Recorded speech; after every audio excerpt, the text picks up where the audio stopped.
Hi everyone, welcome to Cooking with Bae. I'm your host, Lindsay, also known as Animal Based Bae, and today we are meal prepping chicken. This will take 30 seconds to meal prep, and literally that's it. So whether you are a busy mom or whether you are in college and want to focus on your studies and just get meals for 4 to 6 days consecutively, or just for the days coming up, this meal is for you. So stop buying chicken breast, stop buying chicken wings or just legs a la carte and cooking it daily when you could just purchase the whole bird. Not only is it cheaper, but it also is way more nourishing with the skin intact, the tendons and the ligaments, great sources of collagen. And so, like I said, it only takes literally 30 seconds to prep. You just need a liquid broth to pour over it, and then one of these little slow cookers, which I'm gonna walk you through it so it's really easy. I wish that I had this in college because this would have saved me a whole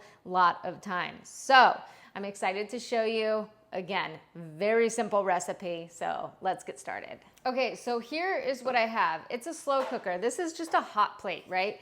I got this one specifically from 360, and I'll put the link down below, but you can also get other ones. I like this one because it's a lot lighter than something like this. This is Cuisinart. I believe I got this from Amazon.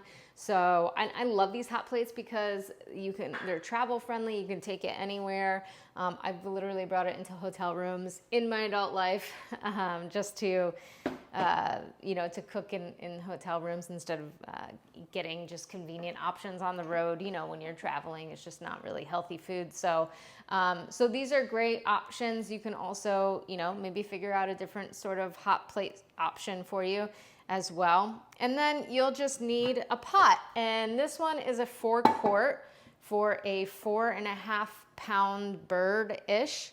And so this is also pasture-raised too. When you go to the grocery store, sure, you can get a whole bird. However, if you are able to source a little bit better with your chickens, I will put down a couple of links down below of my favorite places to source from. They are pastured birds, so I know that they're not being dunked in a bleach bath, or they don't have any antibiotics or hormones added or any extra, sodium or water content in them too. So these are really well-raised birds. Okay, so literally all you're gonna do, and this is going to start the clock for 30 seconds here of how to actually prep the bird.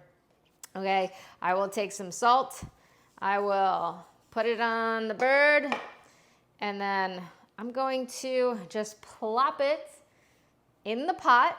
Again, this is a 4-quart pot, the whole bird. You don't need to wash it. You don't need to do anything. Well, this is as long as it is a well-raised pasture bird. And then this is about 24 fluid ounces of broth. And this is chicken broth, okay, in the pot. That's it. You're done, okay? Now we're just gonna close the top and then put it on the hot plate. All right, and this is your full bird in your pot.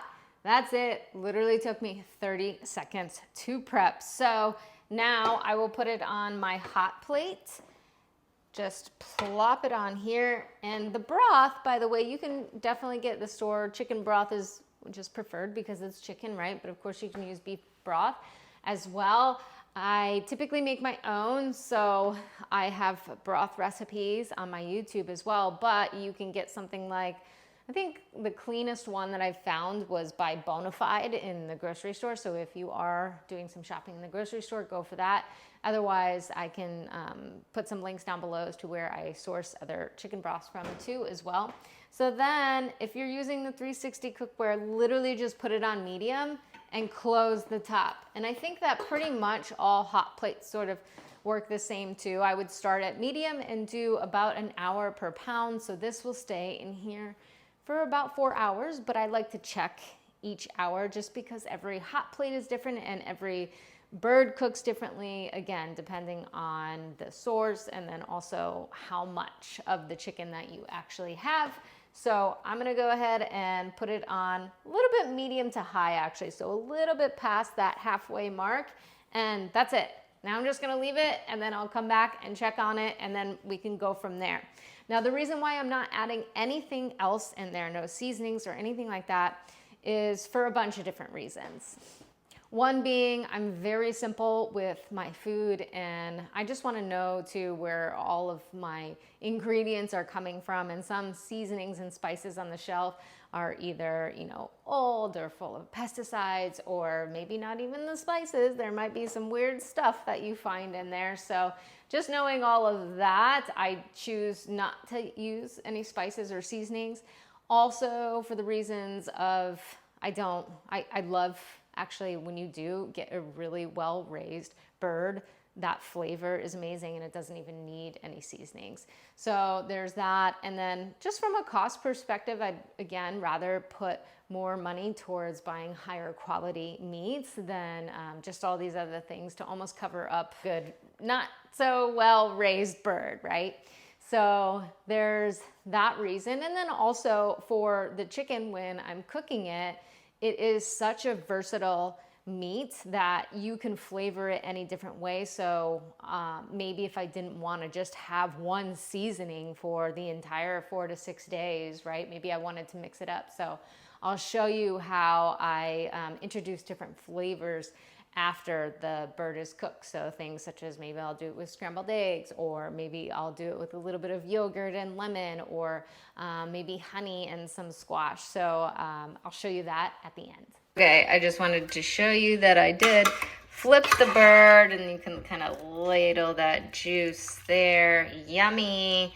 And honestly, the chicken is kind of done already, so I'm gonna lower this down to here, and I'll keep it in there just to start to really moisten the chicken and just keep it more warming than cooking, really. So there you go. Okay, let's see. Look at how good this looks. As you can see, this is fall off the bone. Okay, this is so good. So I'm going to show you a couple of different ways to eat this. Fall off the bone chicken. This is what I'm talking about.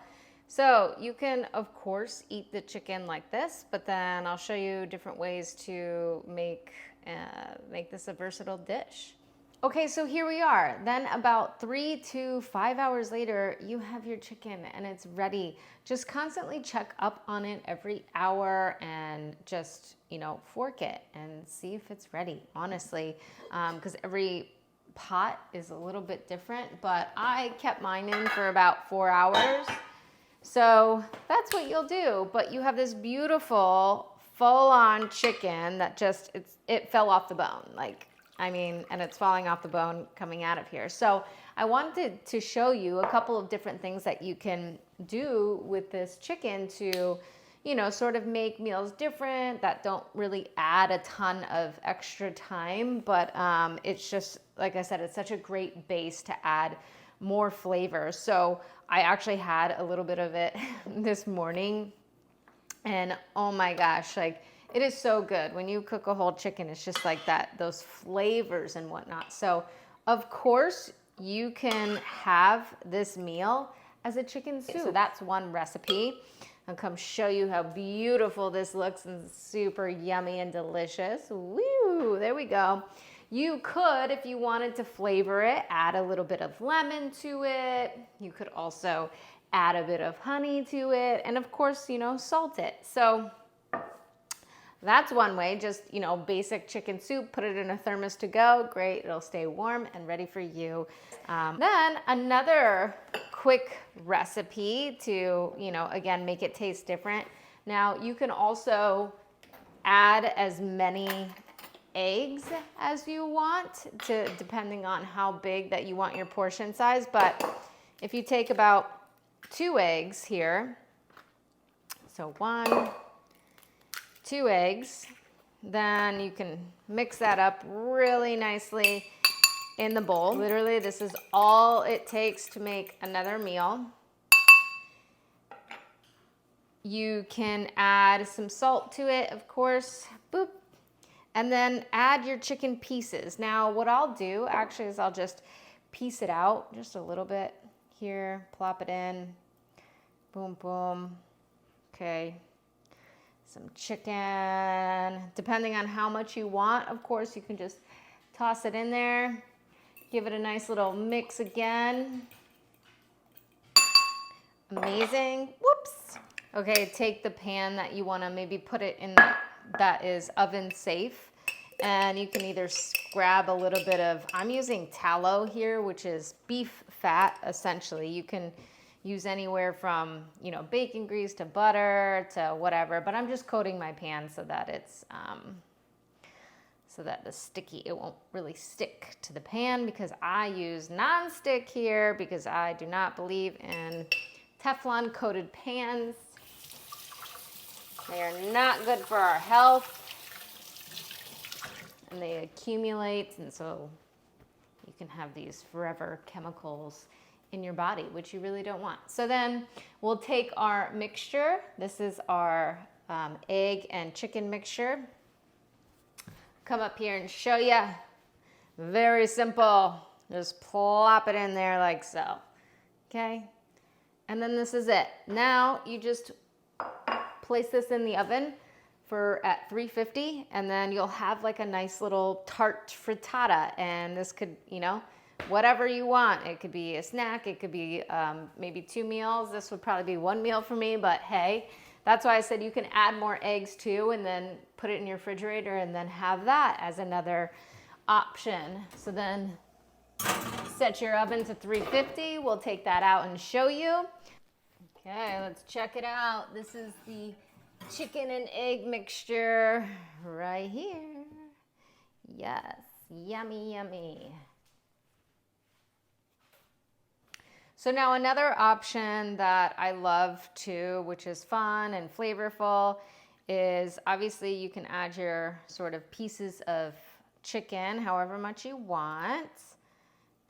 Then you take a cucumber and you slice it. I like to chop it up really nice and fine just to get sort of like little bits of crunches here and there, but I really like to get the flavor more so of the chicken. And this one you can have cold, so if you were to take this to go to whether that be class or school or maybe on the road and you're, you know, taking your kids or just running errands or whatever, this is great to kind of toss in a little to-go container. So then, boop, yeah, probably about, depending on how much you want your like kind of chicken to cucumber ratio. So love that. And then here's the thing, right, is I add a little bit of yogurt. So probably about, again, depending on if you had maybe a handful of chicken, that would probably be about 2 tablespoons of yogurt. But it makes it a little bit creamy, which I really like. Almost like a, you know, a chicken salad sort of vibe. You can do that. And so there you are. You have like almost a nice little mayonnaise-esque mix. And then you can always add a little bit of squeeze of lemon, which I like to do too. So let's cut that in half. Squeeze it on there. There you go, like so. Probably about a 1/4 teaspoon. Sprinkle a little salt. There you go. You have this nice little, you know, almost like, it's like a chicken salad, if you can see it, right? Boop.